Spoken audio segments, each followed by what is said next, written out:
Okay. To me, She about to eat somebody else. It's coming. no, You can tell by the way she started. She I about to don't eat think I somebody am. else. I mean, I might. I don't know. I don't think I am because I don't really know what to say. Like, I can only speak from my point of view, and the reason why it's just so like it takes so much for me to like it takes so much for me to even like somebody, to even develop a crush because it's like I don't feel like I like peace. I don't feel like Yeah. do you like me? Do you not? And then adding sex into that. And like Oof. I don't even know if you like me or not. Oh my That's, god. that's Oh emotional my gosh. damage. Don't do yourself like that. Please. Don't do yourself like that. Like You the reason I'm obsessed, girl. But never feeling nothing.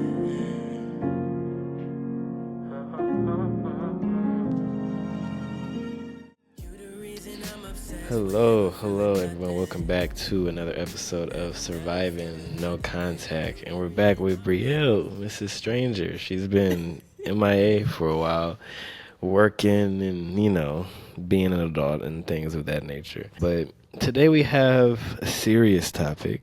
But before we get into that, I do want to start with you because you said that you had some tea. So what is your biggest random turnoff? so I had to ask ChatGPT because I would have known, but I feel like if I would have asked on the spot, we would have been here for a minute and we trying to Yeah. think about it. So I'm gonna read what she said verbatim because she ate down. Like this is tea. I asked her, based off what you know about me, what would you say is a turnoff of mine about a man I like? She said, from what I know about you, a turnoff would probably be a dude who's weak-minded or lacks ambition. You seem to like deep convos, personal growth, and real connections. So if he's inconsistent, biggest one, inconsistency. If he's inconsistent, not putting forth effort, or just coasting through life without any goals, that probably Sheesh. make you lose interest. Damn. She could. God damn. Also, if he doesn't know how to communicate or Communication. match your energy when y'all talk, that might be a problem for you too. Am I Okay. on point? Or Sheesh. girl, ChatGPT like she's on. she's on point. She's the sharpest Okay. point that like I done came across. Well, So damn. that Okay. inconsistency and that not matching energy, and that's only because like I'm trying to change my ways instead of like we talked about it before. Instead of like holding back on purpose, I don't want to do that anymore. So if there's no like reciprocation, it's gonna make me like It's I even have harder go to away. do. Yeah. Yeah, it's like it's already hard for me to be like affectionate or like show the interest, but now it's not matched. You Yeah. might as well just figure I exist. Not do the same.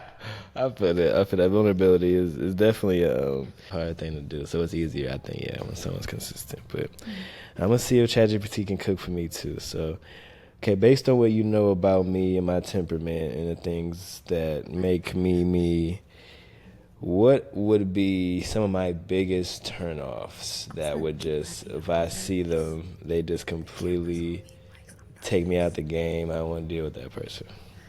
What are you saying over here? You talking shit? No, no. Let's see. Okay, I'm gonna read it right. So, based on what I know about you, your drive, values, and experiences, here are some of the biggest turnoffs that would probably make you want to cut ties. Oh my goodness, she giving you a book. Sheesh. Oh my gosh. Lack of integrity and fake energy. So you've left. Damn. So I've been using ChatGPT for like since it came out for like 5 years. So they have a lot on me. So like you've left jobs due to morality issues, so dishonesty, manipulation, or people who lack a strong moral compass would be a big red flag. Yeah. So like I think something I've learned now is like someone who lies to other people, or like you seeing, cause a lot of times when someone does, even Drake said, as long as you don't do it to me or whatever, he's like, no, don't do that to no one. Don't treat anybody a way I wouldn't want you to treat me, because especially if you've known them longer than me, hello, that tells me you're probably gonna do the same thing to me. So that's facts. Lack of accountability and excuse making. Ooh, yeah. That's so good. Yeah, I've coached people and built businesses, so you respect action over excuses. I do. Yeah, people who constantly blame their circumstances but refuse to take responsibility. Well, yeah, that is just. Oh, stay the hell away from me, cause man, if I feel like if I can do it, anyone in this damn planet can do it. Unreliable or inconsistent people. So yeah, definitely, I share that. Inconsistency is. I mean, it makes me anxious. It's like, what's going on? Like, no. Closed-minded or no deaf. Yep. You thrive on deep conversations. No surface level thinkers or people who dismiss your ideas. Man. Okay. Bro, you threw me off. Sorry. No, yeah. So yeah, closed-mindedness, that can't go. Ego and clout chasing. Oh my God, how many? Okay, it's only you might seven. as well It's seven. just do a little bullet point. 'Cause you Okay. gotta. Yeah, ego and cloud chasing. Okay, yeah. Bill, yeah. Ego and cloud chasing, that's obviously. Victim mentality without growth, that goes back to the other one, but yeah, I don't like anyone who's just like, it's one thing to vent about something that's going on, but to just want to sit in it is where it gets to be a problem. Disrespect for your boundaries or time. Yes. I think that goes without saying with how much shit I got going on. Like, if you waste my time, it's a done deal. But yeah, those were a lot of ones I barely, didn't even know. I never really even think about. But those definitely would grind my gears. But to kind of jump into today's topic, we're talking about two different perspectives of the sex before marriage debates. So obviously there's reasons to wait until marriage. When I was listening to that one sermon at church, I heard a practical reason to wait, and I heard like spiritual reasons, to wait as well. So, Bri, I'll let you kind of take the lead on the spiritual. For one, like, what does the Bible say about that? And why is it worth waiting according to the Bible? So the first thing that came to mind when you said that. So first, sex. That's marriage basically. When you have sex is when you are married. That is like in the Bible when Rebecca and Isaac found each other. Like they met in the field, they immediately got it on. I gotta read this book. and the Bible said that he loved her so much and that she was a help to him in his like time of grief and things like that. So that was their marriage. Like them having sex, there wasn't no ring, there wasn't no paper. Damn. Okay. The sex is the marriage. Okay. After you have sex, you're married. That's what it's supposed to be. Like from God's eyes, that's what it is. So yeah, that's what sex is. It's like, I know like we're supposed to follow the laws of the land. So here we have to do the I guess the ring, but we have to do the paper. We have to make it legal. But in God's eyes, once you have sex, that is when you're married. So to me, that is why it's important to wait, because like spiritually, you just married that person and you just ripped away from them. Potentially. Marry somebody else, and it's like, dang. That's basically divorce. So what do you feel about a couple who gets together, they have sex maybe the first month, and then they still end up getting married? Is it no harm, no foul, or is there some open doors that we don't know about still? I think there's definitely open doors because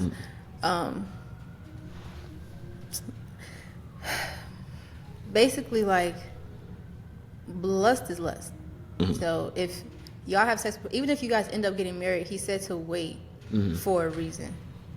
So if y'all having sex before marriage was an act of disobedience to God, sin leads to death, and no matter what it is. So I'm not saying like the death is going to be y'all divorce, or the death is going to be like a physical death, but like y'all might have missed an opportunity that would have came if y'all had waited. Right. It might not be, you missed it, so you don't know what it is, so it's not important to you.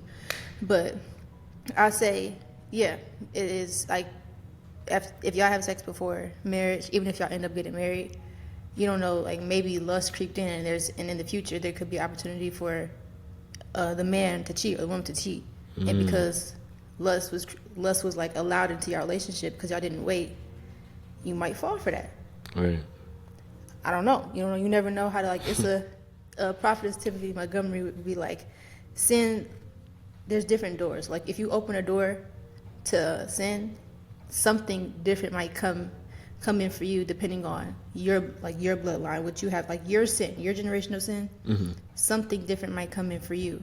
So like, say if I were to have sex before marriage, it might not lead to divorce for me because I probably had like generational blessings. I had like a lot of grandmothers praying for me.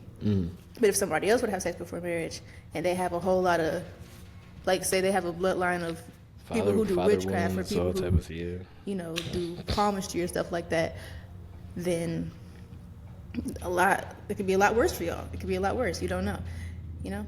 So you're saying that sins are generational? Yeah. So they can be passed down in your genes? Yeah. Don't ask me questions. I wouldn't say in your genes. Because I like to pose those questions because, I mean, that is, you know, I mean, from what you said, like, obviously that's a question that comes up. But no, that is interesting. Like, you know, I mean, I've heard of father wounds and things like that. You know, even with things in my past relationships, like seeing the similarities between the negatives that I display and, you know, the same that my dad displayed. So I definitely feel like there's an element of that for sure. But okay, so like you said, sex is a covenant, not just a physical act. What do you say to people who say, you know, times have changed and waiting isn't realistic anymore? That don't even make sense to me. Like, what do you mean times have changed? Like, patience is patience. Like, it's the same. So you just don't want to wait. Just say that. But like times have changed with, like, in the concepts of things being normalized that probably shouldn't be normalized. Those have changed, but morals are still the same. Ethics are still the same. Patience is still the same. You valuing yourself is still the same. Like, that hasn't changed. It's just depends on the person.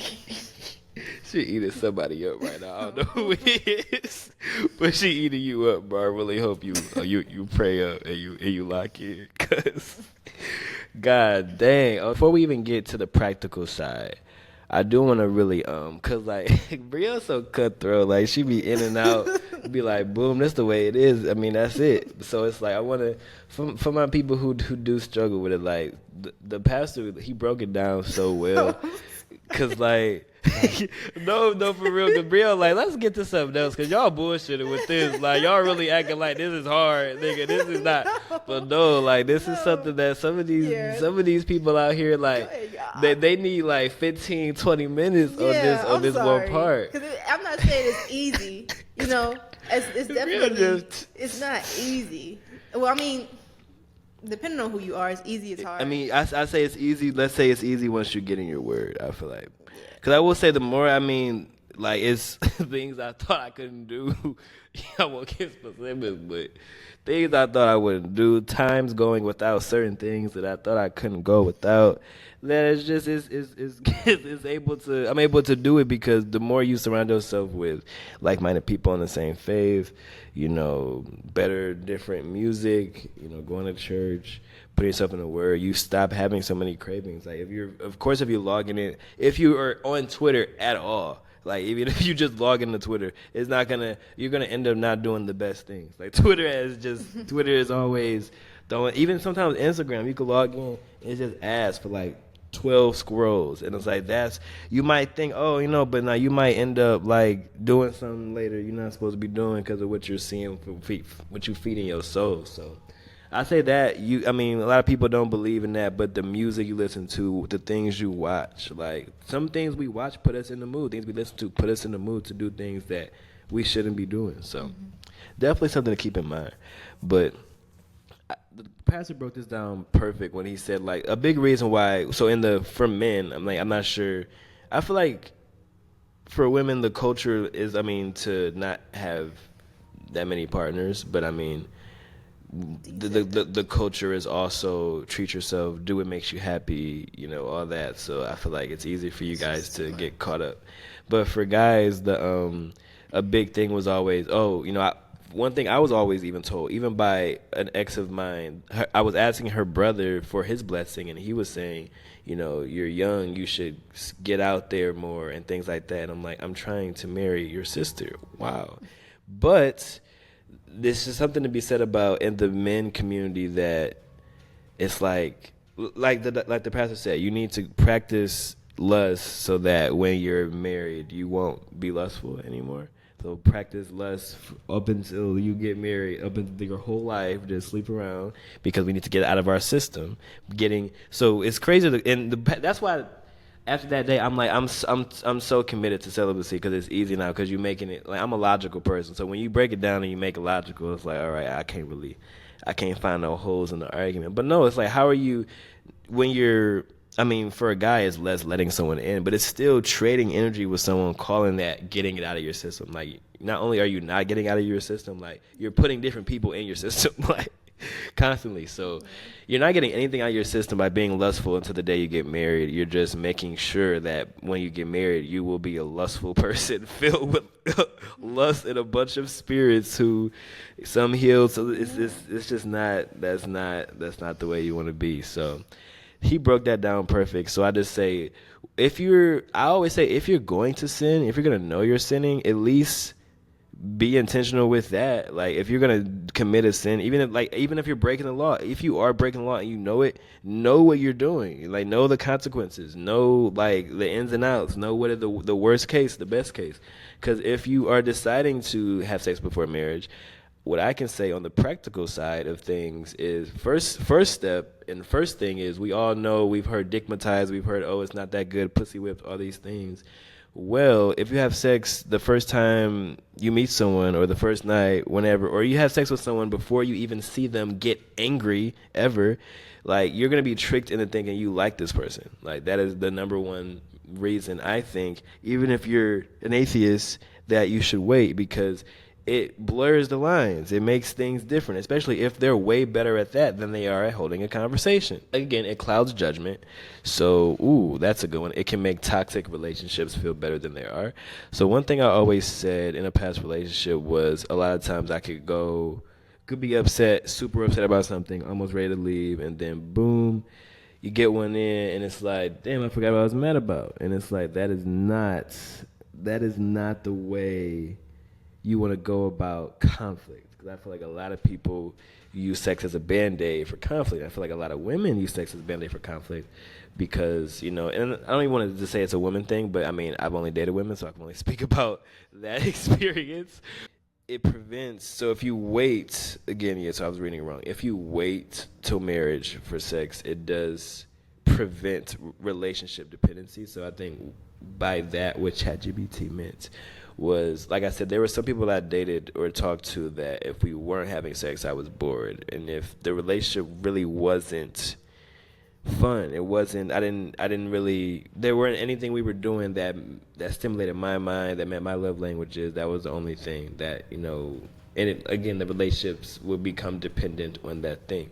So I think it just creates, when you wait, so it depends on what you're looking for. If you're looking for marriage, if you're looking for meaningful connections, then you should wait. But if you're just looking to, I wouldn't even call it having fun, because like that time of my life really wasn't fun. So it depends on your definition of fun. But definitely recommend waiting if you want something real. And again, it ensures that the person you pick, you guys are a long-term fit. Because if you guys can last until marriage, because that's the thing. I think this is the biggest question you have to ask yourself. And this is, I had to ask myself this in church while he was saying this. If I say I can't wait till marriage, that's me. For one, it's just a few different cognitive distortions in one. For one, you're saying God can't fulfill me enough. Like, without sex, I'm not going to be fulfilled, basically. So that's just crazy to say. And then it's saying that this person is so boring that if we're not having sex until we get married, it won't be a good time. So it's disrespecting God, it's disrespecting who you're with, and disrespecting yourself because you're saying I don't have the discipline. So it's like you're disrespecting three people in that sentence when you're saying, oh, I can't wait. These are just practical reasons. Like, it's one thing to just say, yeah, like, I have no self-control. I wish people would say that more often than saying I can't. I don't have the self-control to. And even saying that out loud enough will start making you want to find the self-control, because that gets embarrassing to have to say. So that was me. I didn't have the self-control, I think. Or it was just the fear of the unknown. I feel like a lot of us have been so tied to it, nympho fucking maniacs for years, that you can't even fathom a period without it. But you'll find that filling that time with things like reading, like going on walks, playing the game, going to the gym, doing things that make you happy and don't suck your energy out literally, you'll feel a lot better. And it starts to become something that's just a cherry on the top as opposed to just being everything, if that makes sense. But I don't know. Am I saying things that make sense, or is this a bunch of secular bullshit that's just like, oh my God, this is eating. I'm eating. Okay, great. Okay, Brielle says I'm eating, so I believe that I'm eating. So, kind of going to the emotional and psychological impact of the premature intimacy. For you on the spiritual side, talk to me about some of the emotional and psychological impacts of not waiting. Emotional and psychological impacts of not waiting. Of not waiting. Well, for me, I don't know. Okay, how am I gonna say it? I don't know. You can be blunt. You don't have to not be blunt. I know that's your style. Okay, to me. She about to eat somebody else. It's coming. No, you can tell by the way she started. She I about to don't eat think somebody I am. else. I mean, I might. I don't know. I don't think I am because I don't really know what to say. Like, I can only speak from my point of view, and the reason why it's just so like it takes so much for me to like it takes so much for me to even like somebody, to even develop a crush, because it's like I don't feel like I like peace. You know, I don't feel like Yeah. you know, do you like me? Do you not? And then adding sex into that. And like I don't even know if you like me or not. Oh my God. That's emotional Oh my damage. gosh, don't do yourself like that. Somebody the fuck up. Like, I'm so sorry. I Like, can't. Like that's the emo. Yeah, oh yeah, that's what I just answered the question. Your self-worth. that's the emotional. Yeah, self-worth your is self going worth is going down. Yeah. Like, don't do yourself like that, man or woman. Like we're all humans, and we all we're so complex. Just us alone, like as an individual. There's so many things in you. Like no matter who said anything negative about you or what you said negative about yourself, you were still worthy enough to be made. Like you're here, you made it on earth with a purpose and a plan. So it's like, why let somebody play with you like that? You know? So yeah, that's why it just takes so much for me to even, go anywhere with anybody, because it's like I don't feel like being played with. I don't feel like, the mental, do you like me? Do you not like me? Oh, I want to talk to him. Do you want to talk to me? I don't feel like that. Yeah. And I don't think I deserve that, and you don't deserve that. You should know. You should be sure. I like that. Clock that too, yeah. Please, yeah, because I mean, to go even further, like, imagine having kids with someone you don't know likes you. Like, that sucks. Like, you know what that's doing to your mental, like. And then now your kid is in that. Like, please. you guys are both, you and your kid both don't know if dad likes you guys. Like, that's not, that sucks. Like, that's terrible. Like, she asked you when dad come home, you're like, I don't know, he not responding to my text. Like, come on, bro. Like, this is something that I feel like too many people don't.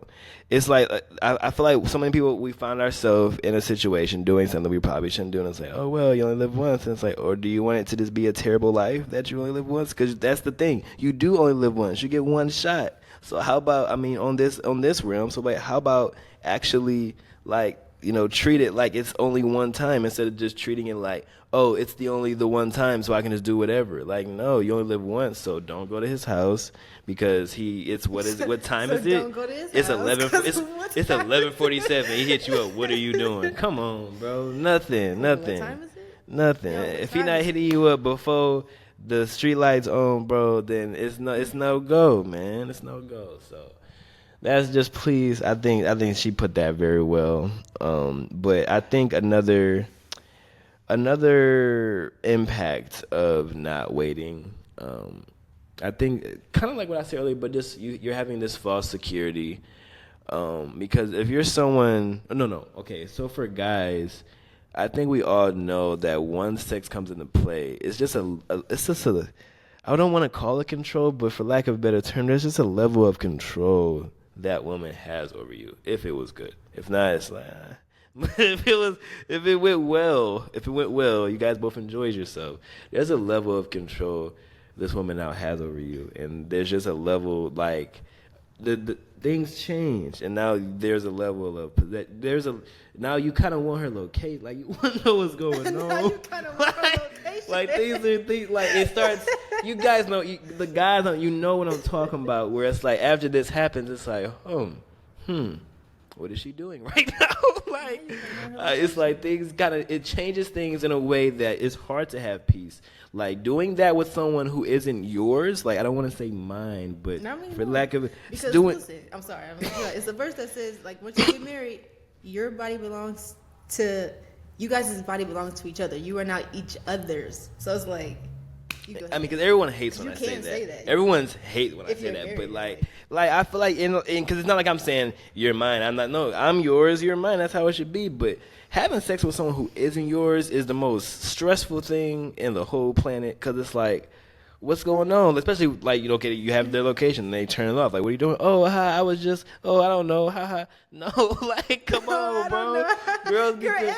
Girls doing too much of that. I'm just a girl shit. Like, oh, I'm just a girl. I accidentally turned it off. LOL. No. Because if my shit if my phone dies, it's a wrap. So.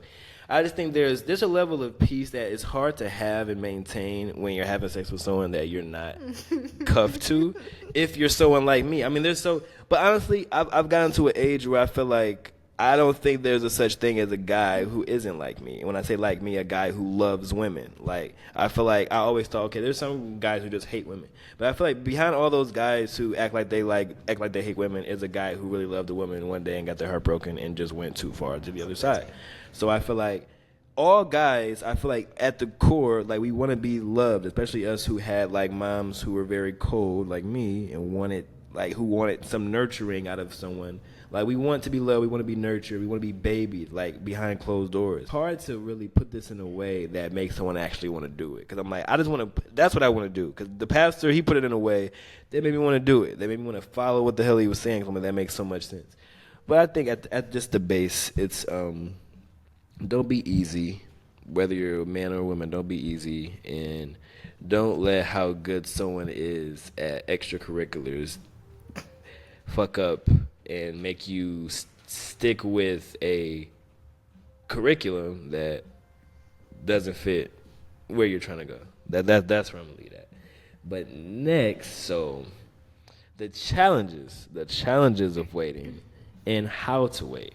So like I'm the one who's gonna say like, waiting is hard, but Brielle, I know, has a very different perspective on that. So for you, what is your advice for people who, okay, let's say for someone who is they're on the complete far end of the spectrum, nymphomaniac, they just decided today, I'm gonna be celibate. What do you suggest for them to do to make sure that they stick to that? Nymphomaniac?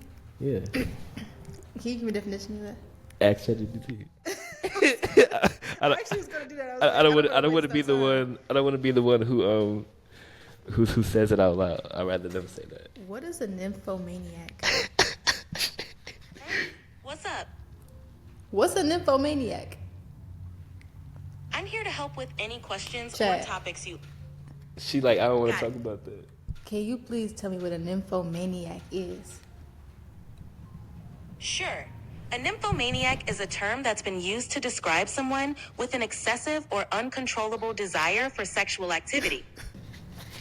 So ask me a question again. What would you tell a recovering nymphomaniac who's trying to become celibate for all the reasons we've mentioned so far? A nymphomaniac. I really just don't think I'm qualified to tell you what a nymphomaniac should do. Like, I don't know. I could probably just give you regular tips. I don't know if it'll work for a nymphomaniac. Well, I mean, God can help anyone, right? Definitely. I mean, he can.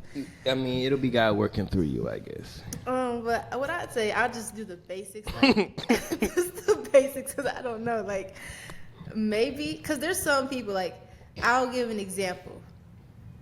I'm going to give an example of a couple. Now, I don't know what they do in their private time. I don't know. Okay. I don't know if they've waited this longer. I don't know. Okay. But there's a couple named Savion and Jacori. And they have been together since they were like 18, 17. They're about to get married. I think they're like 23, 24 now, something like that. And it seems like they've been honoring God throughout their whole relationship. So like why did I bring them up? Because what I'm about to say. I'm on for the ride. Like, why did I just bring them up? I hate, like, Oh, I don't know. there's a I was reason. just saying, like, oh, because I was saying, like, I've seen that. Oh, gosh, not the. Gosh. I've seen, like, well, I mean, it's on social media. So, like, for them, again, I don't know, but it seems like they have slept in the bed together. But, like, they've honored their relationship with God. So, like, maybe, like, it depends on, what I'm trying to say is it depends on who you are. Because for them, sleeping in the bed is okay. But for you, it might not be. I see. You know? I see. So, stuff, just like, I think you should know yourself. And Right. if you know that sleeping in the bed with a person is a little too much, just don't do that. If you know that kissing is too much, maybe you shouldn't do that. Because there are people who wait until their wedding day to kiss. There are people who do that. Damn. Yeah. That's And, so commitment, dog. So I would say my tip is just to like actually know yourself and don't lie to yourself, because you could be like, oh, I'm not gonna do anything. We're just taking a nap. Yeah, okay. Just taking it Okay, out. Hell no. So yeah, I would just say know yourself and don't lie to yourself, because it's so easy to do. Like you can really psych yourself out just because like you know what you want to do. You need to be in this position to do it.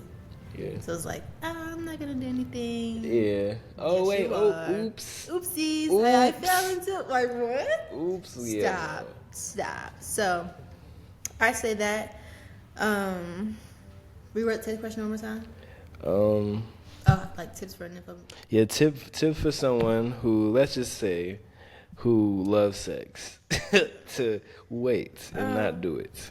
And then for that, I would just like practically, it's a mindset thing. Because if you like, okay, you may love sex, but what do you think about sex? Because if you begin to think differently about sex, then you won't like. Once you learn sex in its context, once you learn the gravity of sex, once you just change your mindset, repent, because repentance means changing your mind. So once you change your mind about sex and like, oh yeah, I love sex, but I think you would learn to hate sex with the wrong person. You would you would learn to love sex with the right person. But then you like, you wait, because it's like, I actually really want to have sex with the right person, because that's when it's gonna be the best. I don't know. It's like when it's given, bro. It's given like a Sesame Street like segment on sex. Like Elmo says, it's gonna be the best. Okay, I definitely agree. It definitely from what I've seen, even in relationships sometimes where I was upset and someone still tried to get me to do that. It is just not the best when feelings aren't at maximum. Like when there isn't just maximum, when like everything just isn't aligned, from like emotionally, spiritually, everything. Like even when I'm mad at someone, it's less. It's not even as good. So, and obviously the whole purpose is not to have good sex. It's to have meaningful relationships that last a long time, and at the same time have meaningful. Instead of sex, lovemaking. I say sex sounds better. Lovemaking sounds crazy. But no, I think that's a good point that you made about sex being, you'll start to be afraid of sex with the wrong person, and just, you'll crave sex with the right person, I think. So like you said, setting boundaries, right? Setting boundaries. So if you think, but like, not sleeping in the same bed is just crazy. But I mean, if you're not married, you're not supposed to be living together. It's not, because it's like. So like, I mean, if you have sleepovers, then I mean, I guess you could just sleep on the couch, or like, what would you do? Yeah, it's not tough. So like, you don't gotta sleep in the bed together. Like, 'cause I'm a cuddler, so I'm like, I don't know, that's tough. that's the thing. That's what I'm saying. Like, it might, because that's why I brought up that one couple, because it seemed from what I've seen, I don't know them personally, but like, you can tell, like, Savion is actually, she's the reason I started following, like, she was part of my journey, like, getting closer to Jesus. So if God, used her in that way, and using the relationship in like so many ways, hate when I get off track. Like, why did I bring that up? Bro, I mean, she part of your journey, so yeah, it's shit. like, oh, I brought that up because it's like, so they slept in the bed together, right? But it gives that they've honored God throughout their whole relationship. Okay. So it's not like, and I'm so sorry to if y'all ever see that. I'm so sorry to use that as an example. I mean, like, shoot. Like, love y'all, but yeah, that's what I observed, and it gives that you could do that. It's like you don't have to wait to kiss until your wedding day. You don't have to wait to sleep in the bed until y'all married. I do think it would make it very, very, very, very special. Like just laying in the bed together would be like, oh wow, finally, like, oh yeah, like just true. finally to kiss somebody for the first time, like wow, finally, yeah. I think it would make it very special, very nice, very intimate, beautiful experience. But I don't think you have to. We all have free will, we all have choice, and we all have. And God has given us a spirit of self-control, of self-discipline. Some of us. So it's like God did not give you a spirit of fear, but a power, love, and a sound mind, self-discipline. So it's not like you can't do it, because God gave you discipline, self-discipline at that. Not just His discipline. He gave you the ability to discipline yourself. Yeah. So I guess do with that what you will. I guess He did do that. He did do that. I don't know. That's crazy. I don't know, but actually, why did I say that? I guess I feel it a little bit. Yeah, it gets because it's like I think some of the biggest things people have is like, what if they're bad at it, or what if you guys don't? So what do you say to the people that say, what if I wait all that time and they're bad at kissing, they're bad at A, B, and C? The thing is, like, that's how much of a percentage of kissing and sex is your relationship? Because the majority, y'all not gonna be laying down in bed all day. Y'all gonna be living life together. So I mean, and it's not like certain things can't be like. It's not the end of the world if they're not perfect at this. Like, y'all can talk, talk it out. I don't know. Yeah. Like, I don't think like that seems like a cop out. Like, it's not a good reason to have sex. It seems like, what if they're not good? I have to do it. Right. Like, I think you can figure something out. And I think what that does is, for one, not let you base it off that, because I feel like this is, I don't know, but I feel like there could be a good number of people who are like perfect for you in every way, but are bad at that, and you guys lead with that, because just like it can trick you into thinking you like someone, it could trick you into thinking you don't like someone because you don't enjoy the time you have. Everything. I just thought of something, and this is why, because earlier in the podcast he said, like, even if you're an atheist, you should wait, and I think it's beneficial. It's beneficial to do a lot of things, but Ecclesiastes says, I'm about to mention 2 books that Solomon wrote, Songs of Solomon, and then Ecclesiastes, where in Ecclesiastes he says, like, everything is pointless. Everything is pointless. Everything is pointless. So it's like, why, like, you can wait, but it's like, without God, there's no long-lasting impact of what you're doing. Like, when you're waiting, or, and I mentioned Song of Solomon because it's in that book, in the Bible, he's saying, enjoy each other in that way. Enjoy each other's, he said, he's like, enjoy each other. So the fact that it's a book in the Bible leads me to believe, and the fact that in Ecclesiastes also it says that a wife is a reward for a hardworking man. So it's like, if that's a reward, then why would it be bad? Especially if God created that. Like, why would He give you something that's like not gonna, like, it's gonna work out? Especially if God, because the Bible says, there's a verse and it says, He gives blessings and He adds no sorrow with it. So if your wife is a reward, if your wife is a blessing, if that being bad would kind of be sorrowful. Like, that was like, dang, all this time. He wants you to partake. It's just partaking in the right way. Like, so I just don't think, I think that's a lie from the devil, that it might be bad. From the devil. Yeah, it's himself. the father of lies. I think it came from him because it's like, oh, what if it's bad? What if it's bad? But the whole time, the Bible says, enjoy each other. This is a reward. Right. So Ooh, why would it be true. bad? Yeah, because I feel like if you waited, if you actually did it, because I feel like everyone who said that obviously hasn't did it before. If you wait until marriage, I think God will give them the power to wow you that night, even if they never wow you again. I think God will just Yeah. set them up to be able to make sure, To okay, wow you that we night. gonna That's just crazy. do what we know about her, like just like she said with ChatGPT, based on what you know about me, based on what God know about you, y'all gonna have a good night. I think it should go well for you, but. From what you said, bro, reminded me. Have you seen the movie Elf? Yes. Reminds me when Will Ferrell was he was confronting Santa. And he said he sits on a throne of lies. That's kind of what that reminded me. Yeah. You sit on a throne of. I watched. That's like one of my favorite movies. But I got off topic. Finding accountability partners, I think, is something I've always seen with like couples who do it. Excuse me. But I think it's really all within because I don't feel like none of these like. God can help us on these, our accountability partners can help us, but like only you guys are behind your closed doors. So it's like you guys honestly have to both be. Because I say for me, like I've always, when it comes to who I'm looking for, it's always like someone stronger in their faith than me because I need, like, even with like anytime I've ever like had sex almost, it was like someone else, like it was someone else's idea. Like as much as I. As much as I feel like I fell into that category of being an info of someone just loving it. I feel like it still was something I would never be like, let's do, because it's like it's always something I'd rather be doing but it's like other than it, but it's at the same time when you're messing with the wrong people again, like that's like the best thing, that's the best option. Like we can't have a deep conversation, or we can't play games because you might hate games, or we can't do this, can't do that. It's like that's the only thing.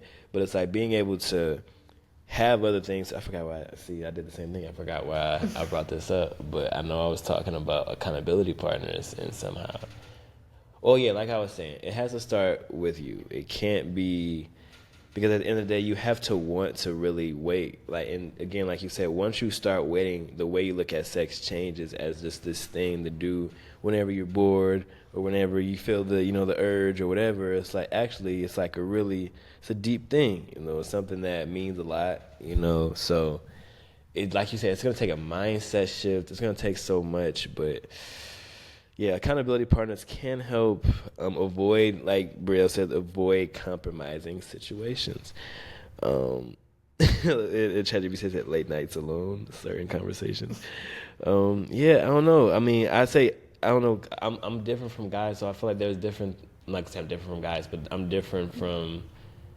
I feel like I'm an outlier when it comes to a lot of these things. Because for me, it's just as long as someone like you could just leave my neck alone, and then really I'm good, bro. I'm not gonna just leave my neck alone because like don't get to like doing this. Okay, I get what you're saying. Yeah, Okay. like that's it gets to what happens after that is out of my control. Right, but right. if we leave that alone.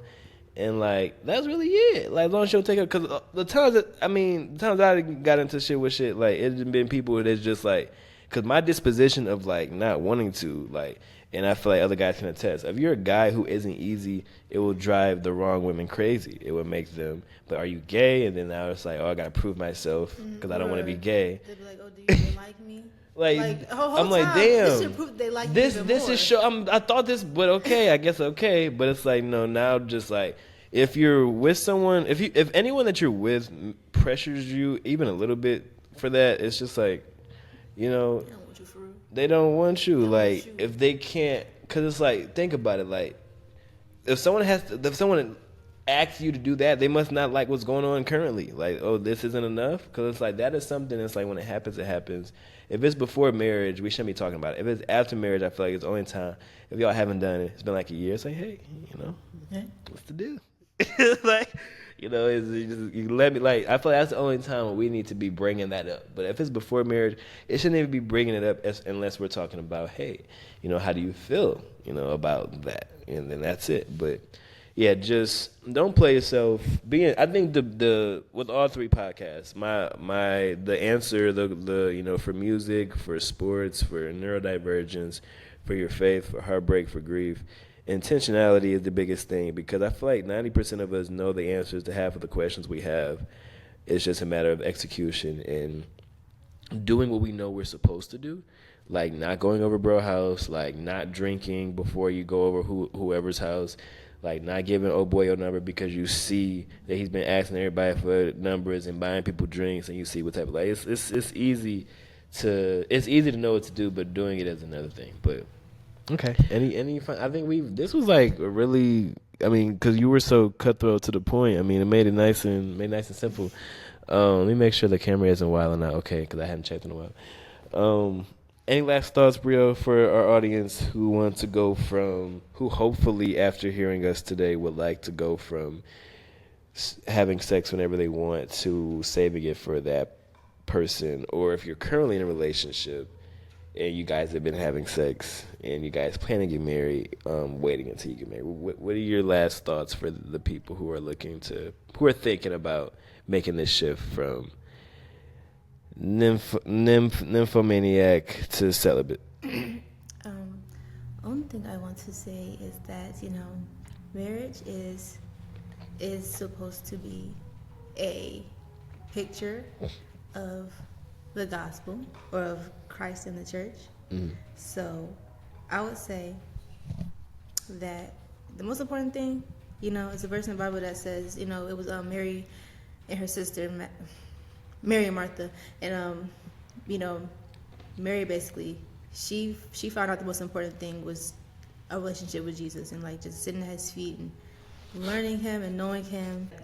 Mary found like the better part of things. Like she found out what really matters, and I'm not going to take that from her, and that's a relationship with Jesus. So I brought that up because since marriage is our relationship with Christ, a relationship with like Christ in the church, you should really, the most important thing is to just have a relationship with Jesus, because he will show you, like even with myself, I've seen it, like I am immensely and like speechlessly I'm gonna come up with words. How, like, grateful I am to God that my any relationship I have, I know it comes from him. And that came from me just I trust, like doing my best to trust him. Because sometimes it's like, what the freak are you doing? Like, how come? Why not? What's going on? Yeah. But at the end of the day, it's like, I know you have my best interest at heart. And it's just great to know that there's somebody who has your best interest at heart. Because there's so many people in this world, like people, even if they're the best person, is like they're still a person. They're still a human with flaws who mess up, but he's perfect, and he knows how imperfect you are. Yet, like he loves you like to the max. He died for you.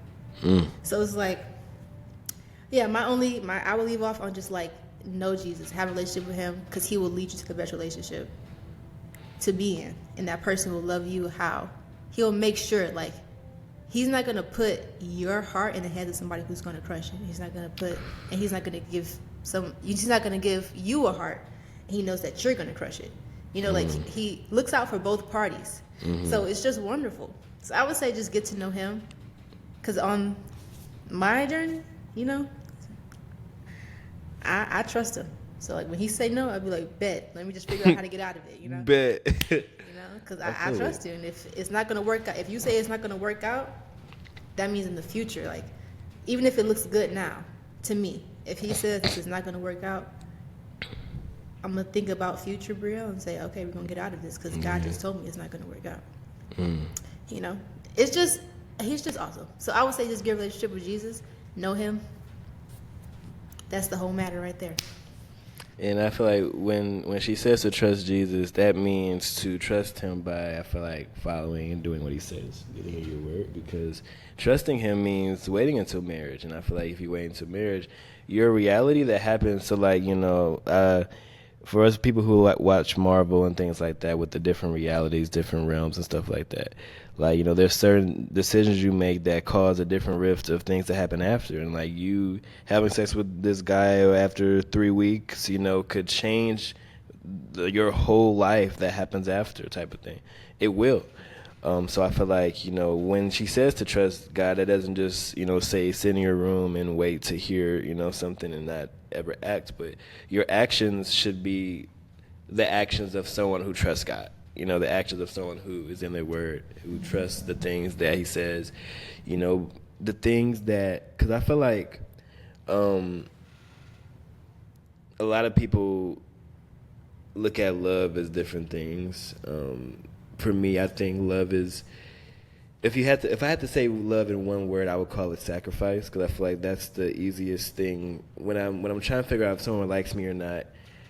It's, people say it sounds manipulative or it sounds like I'm some type of monster, but it's, if you know the type of person I am, it won't sound like that if you get to know me. But it's the amount of things that someone will do that they don't like doing for you. And I know that sounds awful, but for example, like, you're complaining to your wife about how, or you're complaining to your significant other about, hey, I'm missing out on this. Oh, your mic covers your face sometimes, I just noticed.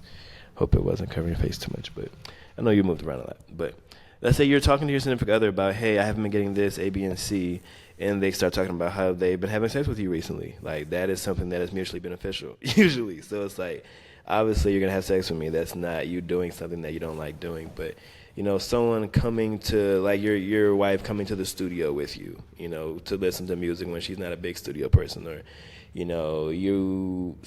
I think you guys can understand what I'm saying. And Someone, basically, love is action. exactly. Love is action. It's not just actions that you like doing. It's sometimes actions that aren't the most fun, like going to, like, if you're, let's say, someone who doesn't like The Office, and there was this like, what was it, it was called The Office Experience. It was like a exhibit for people who like The Office of different, like, memorabilia from the show. Like, you come to that with someone and you've never seen the show, or you've seen the show, you don't really like it, but you want to go with them anyway. Like, stuff like that where, stuff that you wouldn't do for anyone. Like, I think those are the biggest things. And I say all that to say, like, if you want to show, like, people say, how do I show God I love him? By doing things that you don't necessarily like to do. It might sound like, oh, why doesn't he want me to do things? Just like your parents don't want you to eat candy even though you really want to. It's the same type of deal. Like, he loves you, and there's some things he might not want you to do.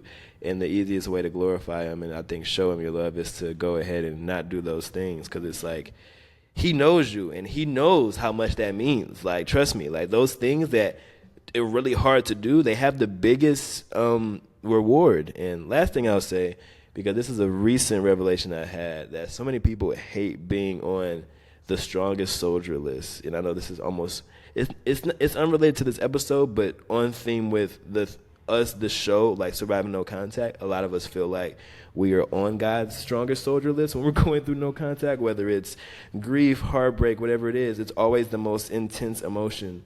And one thing we forget about being on that list is that you also get more favor than the others, because that's one thing I've realized. I mean, I've been, a lot of you guys know my story. Like, I've been supposed to die so many times. I put myself in the most awful situations that people have gotten into and had no choice and were sucked into it. But no, situations that I had every out to not be in and ended up in, and God still saved me. I lost faith, everything. Like, I got to a point where I wasn't even following him, completely lost, and he still didn't give up. And, like, obviously everyone is, loved, and he loves all his children the same. But this might be something that I just feel, this might be an opinion maybe, but I believe us people who give those heavier burdens, I feel like, there's some favor that comes with that, and I think that just goes to the whole saying that God doesn't give us anything we can't handle. But I think this should be extremely helpful. This episode should have been extremely helpful for anyone who is looking to be a better person this year than they were last year. Not to say if you're having sex before marriage, you're a bad person, but you're trying to be the best version of yourself. You're looking for ways to improve. You're open-minded, and you don't know everything. Like, this episode was for you, because we're trying to challenge you. Like, it's good to be challenged. It's not good to just only, like, our pastor talks about ear ticklers, which is one of my favorite terms now, which is like churches or pastors who kind of just tell you, like, some people have favorite pastors just because they, only say things that they like to hear, or whatever the case may be. So we want to challenge you here, guys. We want to make sure, You know, after you listen to an episode, if you get the chance to listen to a whole episode, like you've learned something or you're thinking about something you don't usually think about and you don't like to think about. You know, we want to start some conversations. But I think this was a great episode. Thank you guys so much for supporting and listening so far. Like, we're about to be dropping every day, like if we can, every week. Thank you, Bria, for blessing us with your perspective again. Any other words for the audience before we sign off here? You the reason I'm obsessed, girl. You the reason I'm obsessed with never feeling nothing. Still, you got me feeling something. What if you guys don't? So